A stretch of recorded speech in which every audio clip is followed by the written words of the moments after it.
प्रदेश में आखिरकार क्यों पत्नियां कर रही पतियों की हत्या? लगातार विभिन्न जनपदों से मामले आ रहे सामने। क्या है प्रमुख वजह? किस लिए हो रहा पतियों पर अत्याचार? श्री राष्ट्रीय राजपूत करणी सेना के जिलाध्यक्ष ने बताई बड़ी वजह। वजह जानकर आप भी रह जाएंगे हैरान। देखिए नीलम शर्मा की खास बातचीत शंकर सिंह भदौरिया के साथ। नमस्कार, आप देख रहे हैं सत्यम समाचार। आज हम एक विशेष मुद्दे पर बात करेंगे। विशेष मुद्दा ये है कि लगातार पत्नियों द्वारा पतियों की हत्याएं कराई जा रही हैं। ऐसा ही मामला लगातार विभिन्न जनपदों से सामने आ रही है। अभी हाल ही में मेरठ में ऐसा कांड हुआ है जो जघन्य अपराध की श्रेणी में आता है। उसके बाद देखने में आया है औरैया में ऐसी ही अपराध की घटना सामने आई है। इन सभी मुद्दों को लेकर हम बात करेंगे। हमारे साथ मौजूद है श्री राष्ट्रीय राजपूत करणी सेना के जिलाध्यक्ष शंकर सिंह भदौरिया जी। लगातार अध्यक्ष जी घटनाएं ऐसी सामने निकल कर आ रही हैं। आज तक जो है महिलाओं को, बहन बेटियों को जला दिया जाता था, उनको मार दिया जाता था, ऐसी घटनाएं सामने आती थी।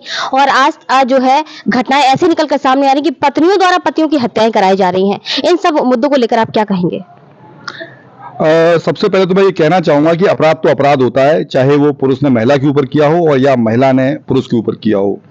मैं दोनों तरीके के अपराधों को गलत मानता हूं, लेकिन चूंकि आज का ये मुद्दा है कि जो महिलाओं द्वारा नृशंस हत्याएं कराई जा रही हैं, उनके पीछे हमको थोड़ा रीजन जानने पड़ेंगे कि आज ऐसी घटनाएं क्यों घट रही हैं जिसमें शादी के 15 दिन के अंदर हत्या करवा दी जाती है, सुपारी किलिंग करा दी जाती है, या कोई व्यक्ति जो लंदन में नौकरी कर रहा था, सिर्फ और सिर्फ अपने वीजा रिन्यूअल के लिए आया था और 5-6 दिन के बाद वो जाने वाला था, उसकी हत्या करा दी जाती है।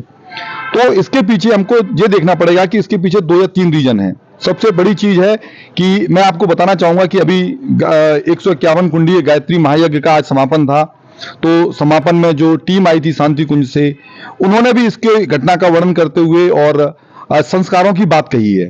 तो सबसे बड़ी चीज है कि आज हमारे जो परिवारों के अंदर संस्कारों की कमी हो गई है, और संस्कारों की कमी की वजह से ये सारी चीजें ज्यादा हमारे प्रकाश में आ रही हैं। हम लोग पाश्चात्य संस्कृति की तरफ बढ़ रहे हैं, और पाश्चात्य संस्कृति की तरफ बढ़ते हुए हम लोग अपने जो बेसिक संस्कार हैं, बेसिक जो हमारे 7 जन्मों का जिसको बंधन मानते थे, उसको मानने से, चाहे वो पुरुष हो या महिलाएं हैं, उन्होंने इसको स्वीकार करने से कई बार इनकार कर दिया है।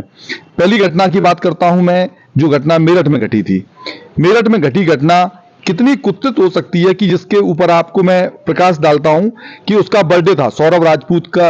उसने आराम से बर्थडे मनाता है, उसमें वो डांस करते हुए देखे गए हैं, और उसके बाद आराम से उसने अपने प्रेमी, जो कि बेसिकली एक नशेड़ी था, और जो मुस्कान रस्तोगी है वो भी एक नशेड़ी थी, दोनों नशे की उसमें लत में आके और अत्यधिक पैसे के लालच में आके और पाश्चात्य संस्कृति को फॉलो करके, और उसके साथ साथ इसके अंदर एक अंधविश्वास का एंगल भी निकल के आया है। तो ये सारे जब सम्मिश्रण वहां पे एक मौजूद हो गया, उस एक बेचारे निर्दोष की, जिसका कोई दोष नहीं था, अच्छी खासी नौकरी कर रहा था, लव मैरिज करके उसने इसके साथ शादी की थी, अपने पारिवारिक प्रॉपर्टी, अपने माता पिता, अपने परिवार, अपने समाज को छोड़ दिया था, उसके बावजूद भी उसकी घृणित हत्या कर दी जाती है। इस घृणित हत्या को करने के बाद ये जो दोनों जो दोषी थे, दोनों जो अपराधी थे, ये दोनों लोग आराम से शिमला घूमने जाते हैं, 15 दिन वहां पे घूम के आते हैं, और उसको काट पीट के ड्रम के अंदर, सीमेंट के ड्रम के अंदर जमा देते हैं। शादी भी की थी शिमला में। हाँ, वो उन्होंने सब कुछ किया। मैं वही तो कह रहा हूं आपको कि इस मतलब सोचो कि इनके मन में 1% भी अपराध बोध नहीं था। कितने निर्भीक हो गए हैं और कितने निर्लज्ज हो गए हैं। ये जो चीजें मैं आपको बता रहा हूं कि इनको इजी मनी चाहिए, इनको पाश्चात्य संस्कृति का पूरा प्रभाव चाहिए, इनको कोई मतलब नहीं है कि हमारे परिवार टूटते जा रहे हैं, हमारे परिवार बिखरते जा रहे हैं, उनसे इनको कोई मतलब नहीं है। अरे इनका हंसता खेलता परिवार था, एक बेटी थी। इसका जिम्मेदार कौन था? जिसका जिम्मेदार उनके संस्कार थे, या फिर वो खुद थे? क्या था, उनके विचार थे, या ये कलयुग में जो ऐसी चीजें आ रही हैं, जो सोशल मीडिया वगैरह, क्या था? मैंने आपको बता दिया कि ये बेसिकली संस्कारों की कमी है, दूसरा पाश्चात्य संस्कृति का प्रभाव है, और तीसरा नशा, जो इसमें सबसे बड़ी चीज थी नशा, कि ये दोनों जो थे ये नशा करते थे, और अपने नशे को कंटिन्यू करने के लिए इन्होंने परिवार से अलग रहना शुरू कर दिया। उसके बावजूद वो बीच बीच में जो एक इन्होंने, इनका प्रेमी था, ठीक है, जो कि अवैध संबंधों में लिप्त थे, उस अवैध संबंधों में बाधा ना बने। और ये सारा एक सम्मिश्रण होता है, कोई भी अपराध होता है उसके ऊपर एक एंगल नहीं देखा जा सकता है, काफी चीजें इकट्ठी हो गई थी, उसके बाद इस अपराध को अंजाम दिया गया। दूसरी घटना की बात करते हैं जो कि लेटेस्ट में औरैया जनपद में घटी है।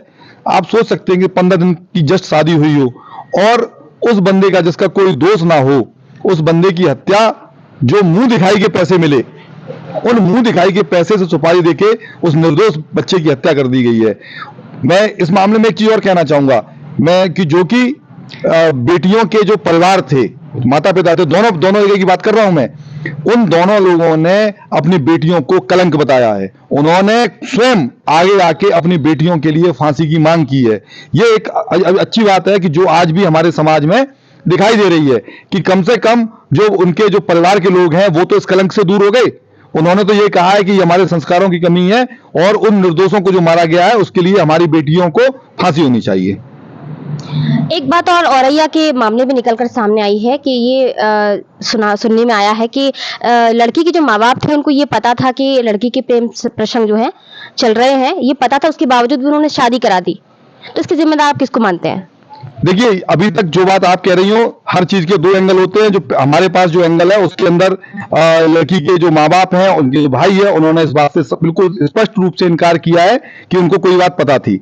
दूसरी बात, आज की डेट में जब तुम इतने ही पक्के मन बना के बैठ गई थी कि मुझको इसी के साथ जिंदगी बितानी है, तो आप बालिग थी, आप कोर्ट मैरिज कर सकते थे, आप घर से आराम से चले जाते, आप कोर्ट मैरिज कर लेते। क्यों आपने दो परिवारों का जीवन खत्म कर दिया? क्यों एक निर्दोष की हत्या कर दी? और उसके बाद तुम कहां, तुम ना तो तुमको माया मिलेगी ना तुमको राम मिलेंगे, क्योंकि तुमको अब पूरा जीवन जेल में काटना पड़ेगा। तो इसके लिए दोषी जो मैं मानूंगा स्पष्ट रूप से उस गलत मानसिकता को, संस्कारों को, और जिन्होंने यह अपराध किया है उन लोगों को। तो ये थे हमारे साथ जिला अध्यक्ष शंकर सिंह भदौरिया जी, करनी सेना के। और आपकी राय क्या है? इन्होंने अपनी राय रखी है, आपकी राय क्या है? आप हमारे कमेंट बॉक्स में जरूर बता सकते हैं। आप देख रहे हैं सत्यम समाचार डिस्ट्रिक्ट मैनपुरी से।